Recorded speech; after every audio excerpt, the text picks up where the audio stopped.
Hi friends, ശാന്തി മുരുകനാണ്. അത് കഴിഞ്ഞ ദിവസം ഞാനൊരു വീഡിയോ ചെയ്തായിരുന്നു. നമുക്കൊരുപാട് പ്രശ്നങ്ങളുണ്ടാകും ജീവിതത്തിൽ, എങ്കിലും നമ്മൾ സമൂഹ മാധ്യമത്തിൻ്റെ മുമ്പിൽ നിന്ന് സംസാരിക്കുമ്പോൾ ഹാപ്പി ആയിട്ട് സംസാരിക്കണം. എല്ലാവരുടെയും ജീവിതത്തിൽ പ്രശ്നങ്ങളുണ്ടാവും, അപ്പോൾ നമ്മൾ അതിനെ തരണം ചെയ്യണം എന്നൊക്കെ പറഞ്ഞിട്ട് ഞാനൊരു വീഡിയോ ചെയ്തിരുന്നു. പക്ഷേ ഞാനിപ്പോൾ ഇങ്ങനെ ഹാപ്പി ആയിട്ട് നിന്ന് സംസാരിക്കുന്നതിന് മുൻപ് എനിക്കും ഉണ്ടായിരുന്നു സങ്കടങ്ങളുണ്ടായിരുന്ന ഒരു കാലം. ഞാൻ വീഡിയോ ചെയ്തിട്ടുണ്ട് യൂട്യൂബിൽ. ഞാൻ ഈ ഫേസ്ബുക്കിൽ വരുന്നതിനേക്കാൾ മുമ്പ് യൂട്യൂബിൽ എനിക്കൊരു അക്കൗണ്ട് ഉണ്ടായിരുന്നു. അപ്പോൾ അതിൽ ഞാൻ വീഡിയോസൊക്കെ ചെയ്തിരുന്നു. അപ്പോൾ ആ സമയത്ത് ഞാൻ ലോട്ടറിയുടെ ഫീൽഡിനെ കുറിച്ചും അല്ലെങ്കിൽ മഴ പെയ്തു അപ്പോൾ കച്ചവടം നടക്കാത്തതിനെക്കുറിച്ചും ഒക്കെയുള്ള, പിന്നെ റോഡ് സൈഡിലെ മരങ്ങൾ ഹൈവേയുടെ വികസനമായിട്ട് ബന്ധപ്പെട്ട് മുറിച്ചപ്പോൾ നമുക്ക് അവിടെ ഇരുന്ന് കച്ചവടം ചെയ്യാൻ പറ്റാതെ വന്ന സാഹചര്യത്തെക്കുറിച്ചും ഒക്കെ ഞാൻ അതിനകത്ത് വീഡിയോ ചെയ്തിരുന്നു. അത് അന്നത്തെ ആ കാലഘട്ടം എനിക്ക് അത്രത്തോളം വിഷമം നിറഞ്ഞൊരു കാലഘട്ടം എനിക്കും ഉണ്ടായിരുന്നു എൻ്റെ ജീവിതത്തിൽ. അന്ന് എനിക്കറിയില്ല സമൂഹ മാധ്യമത്തിൻ്റെ മുമ്പിൽ വന്നിട്ട് ചിരിച്ച മുഖത്തോടെ നിൽക്കാൻ. അതാർക്കും പറ്റണമെന്നില്ല അന്നത്തെ ഒരു സാഹചര്യത്തിൽ. പക്ഷേ ഇന്നാണ് എനിക്ക് അങ്ങനെ ഒരു സാഹചര്യം വരുന്നത് എങ്കിൽ ഞാൻ ചിരിച്ചുകൊണ്ട് തന്നെ എന്നെ ഹാൻഡിൽ ചെയ്യുമായിരുന്നു. പക്ഷെ അന്ന് എനിക്ക് അത്രത്തോളം രണ്ടോ മൂന്നോ വർഷങ്ങൾക്ക് മുമ്പുള്ള കാര്യമാണ്.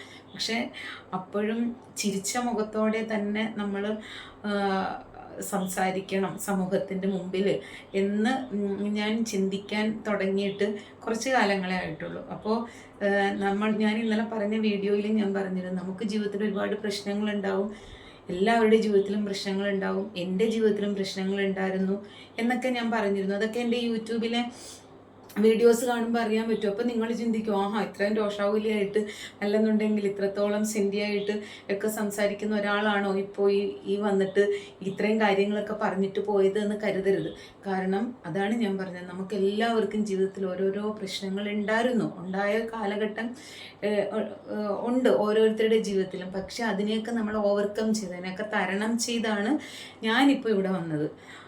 എല്ലാ പ്രശ്നങ്ങളും തീർന്നു എന്നുള്ളതല്ല, എങ്കിൽ പോലും മക്കളാണെങ്കിൽ മോനിപ്പം ഡെൻറ്റിസ്റ്റായിട്ട് വർക്ക് ചെയ്യുന്നു, മോളാണെങ്കിൽ ഹൗസ് സർജൻസി ചെയ്യുന്നു, ഹസ്ബൻഡ് ഓട്ടോറിക്ഷ ഓടുന്നു, എനിക്കൊരു ചെറിയ ജോലിയുണ്ട്. അപ്പം നമ്മൾ ആ പഴയ കാലഘട്ടത്തിൽ നിന്ന് മുന്നോട്ട് വന്നു. അപ്പം നമ്മൾക്ക് ഹാപ്പിയായി.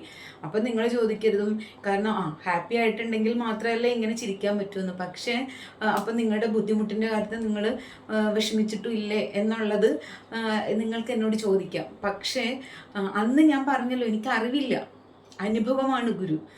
ഇന്നാണ് എനിക്കൊരു പ്രശ്നം വരുന്നതെങ്കിൽ ഞാനത് ഹാൻഡിൽ ചെയ്യും. ഇപ്പം നമ്മുടെ മക്കളോ ഭർത്താവോ അല്ലെങ്കിൽ ഇപ്പം അമ്മയച്ഛനും ഒക്കെ എന്നെ നഷ്ടപ്പെട്ടു. പക്ഷെ ഭർത്താവോ മക്കളോ ഒക്കെ നഷ്ടപ്പെട്ടിട്ട് ചിരിച്ച മുഖത്തോടെ നിൽക്കാൻ പറഞ്ഞാൽ നിൽക്കാൻ പറ്റില്ല. പക്ഷെ അതല്ലാതെ നമ്മൾക്ക് ജീവിതത്തിലുണ്ടാകുന്ന മറ്റ് പ്രശ്നങ്ങൾ, സാമ്പത്തികമായാലും അല്ലെങ്കിൽ മറ്റെന്തെങ്കിലുമൊക്കെ ജീവിതത്തിലുണ്ടാകുന്ന പ്രശ്നങ്ങളെയൊക്കെ നമുക്ക് ഓവർകം ചെയ്യാൻ പറ്റും. അപ്പം ഞാനിതിപ്പോൾ ഇങ്ങനൊരു വീഡിയോ ചെയ്യാൻ കാരണമെന്ന് വെച്ചാൽ എല്ലാത്തിനും വിമർശന ബുദ്ധിയോടെ കാണുന്നൊരു കാലഘട്ടമാണിത്. നമ്മളിപ്പോൾ വീടിനകത്തിരുന്നാൽ പോലും വിമർശനങ്ങൾ ഏറ്റുവാങ്ങേണ്ടി വരുന്നൊരു സാഹചര്യവും കാലഘട്ടത്തിലൂടെയാണ് നമ്മളെല്ലാവരും കടന്നു. നമ്മളെല്ലാവരും പറയും, ആർക്കും ആരുടെ ജീവിതത്തിലേക്ക് എത്തി നോക്കാനുള്ള സമയമൊന്നും ഇല്ല, ഭയങ്കര തിരക്കാന്നൊക്കെ. പക്ഷെ അങ്ങനെയല്ല കേട്ടോ, അങ്ങനെ അല്ലാത്ത ജീവിതങ്ങളും ഉണ്ട് ഇവിടെ. നമ്മുടെ ചുറ്റും നമ്മൾ പുറത്തേക്ക് ഇറങ്ങുമ്പോൾ കാണുന്നതോ നമ്മുടെ സൗഹൃദങ്ങൾ പറയുന്നതോ ആയിട്ടുള്ള ഒരുപാട് കാര്യങ്ങളുണ്ട്. ഇതൊക്കെ എൻ്റെ പാസ്റ്റിൽ ഞാൻ കണ്ടിട്ടുള്ള കാര്യങ്ങളാണ്. ഇപ്പം നമ്മൾ മറ്റുള്ളവരിൽ നിന്നും അറിയുന്ന കാര്യങ്ങളാണ്. അപ്പം ഈ ഒരു കാലഘട്ടം, ഈ ഒരു മനുഷ്യൻ്റെ ഈ ഒരു സ്വഭാവത്തെ നമുക്ക് മാറ്റാനൊന്നും പറ്റില്ല. എത്രത്തോളം ഫാസ്റ്റായിട്ടാണ് കാലം മുന്നോട്ട് പോകുന്നത് എന്ന് പറഞ്ഞാൽ പോലും എവിടെയൊക്കെയോ നമ്മുടെയൊക്കെ മനസ്സിൽ ആ പഴയ ഒരു കാലഘട്ടമുണ്ട്. എന്താ കുശുമ്പ് പറയുന്നതും കുഞ്ഞായ്മ പറയുന്നതും ഒക്കെ ആയിട്ടുള്ള ഓരോ കാര്യങ്ങൾ എല്ലാവരുടെയും മനസ്സിലുണ്ട്. മറ്റുള്ളവരുടെ കുറ്റങ്ങൾ കണ്ടുപിടിക്കുക, പരദൂഷണങ്ങൾ പറയുക, ഇതൊക്കെ എല്ലാവരുടെയും ഉള്ളിലുണ്ട്. ചില മൃഗീയ വാസനകൾ എന്നൊക്കെ പറയുന്നത് അവസരം കിട്ടുമ്പോൾ പുറത്തേക്ക് വരും എന്നൊക്കെ പറയില്ലേ, എന്ന് പറഞ്ഞതുപോലെ എല്ലാവരിലും ഉണ്ട് നല്ലതും ചീത്തയുമായ ഗുണങ്ങൾ. അപ്പം നമ്മൾ ആ നല്ലതിനെ മാത്രം നമ്മൾ സമൂഹത്തിൽ, അതായത് ഇപ്പം ഞാനിവിടെ നിങ്ങളുടെ മുമ്പിൽ നിന്ന് വീഡിയോ ചെയ്യുമ്പം ഞാൻ കരഞ്ഞു പോവുകയും എനിക്ക് ഇത്രയും പ്രശ്നങ്ങളാണ്, ഞാൻ ഇങ്ങനെ പ്രശ്നത്തിലൂടെയാണ് കടന്നു പോണത് എന്നൊക്കെയുള്ള എൻ്റെ കരഞ്ഞ മുഖം കാണാൻ നിങ്ങൾ ആരും താല്പര്യപ്പെടില്ല. നിങ്ങൾ എൻ്റെ ചിരിച്ച മുഖം കാണാൻ ആഗ്രഹിക്കുന്നവർ, എൻ്റെ ഫ്രണ്ട്സ് എന്ന് വെച്ചാൽ എന്നെ നിത്യവും ഫോളോ ചെയ്യുന്ന കുറേ ഫ്രണ്ട്സ് ഉണ്ട്. അവരെപ്പോഴും എൻ്റെ ചിരിച്ച മുഖം കാണാൻ ആഗ്രഹിക്കുന്നവരാണ്. പിന്നെ ഒരിക്കലും അത് ആർട്ടിഫിഷ്യലായിട്ട് ഞാൻ ചിരിക്കുന്നൊന്നുമല്ല കേട്ടോ. അതാണ് ഞാൻ എൻ്റെ ഉള്ളിൽ തുറന്ന് ചിരിക്കുന്നതാണ്. ആർട്ടിഫിഷ്യലായിട്ട് ഞാൻ ചിരിച്ചാലും അത് അറിയാൻ പറ്റും അത് ഞാൻ ഉണ്ടാക്കി ചിരിക്കുന്നതാണെന്നുള്ളത്. അപ്പോൾ അതുകൊണ്ട് ഇപ്പോൾ ഞാൻ ചിരിക്കുന്നുണ്ടെന്നുണ്ടെങ്കിൽ അതൊക്കെ ഹൃദയം തുറന്ന് തന്നെ ഞാൻ ചിരിക്കുന്നതാണ്. നമ്മൾക്ക് അറിയാം, ഇപ്പം ഒരു രോഗി മരിക്കാൻ പോവുകയാണ് എന്ന് ഒരു ഡോക്ടറിന് പൂർണ്ണ ബോധ്യം ഉണ്ടെങ്കിൽ പോലും ഡോക്ടർ എന്തായിരിക്കും രോഗി എടുത്ത് പറയുന്നത്, കുഴപ്പമില്ല, നമുക്കെല്ലാം ശരിയാക്കി എടുക്കാവുന്നേ ഉള്ളൂ, ഈ മെഡിസിൻ കഴിച്ചാൽ മതി, നമുക്കൊക്കെ ശരിയാകുന്നേ എന്ന് പറയുന്നതാണ് ഡോക്ടർ. മരണം ചിലപ്പോൾ നാളെ സംഭവിക്കാം എങ്കിൽ പോലും നമ്മൾ ഡോക്ടർ ആ രോഗിയെടുത്ത് പറയുന്നത് ഇതൊക്കെ നമുക്ക് ശരിയാക്കാവുന്നേ ഉള്ളൂ, മെഡിസിൻ എടുത്താൽ മതി എന്ന് പറയും. അതാണ് കാലം.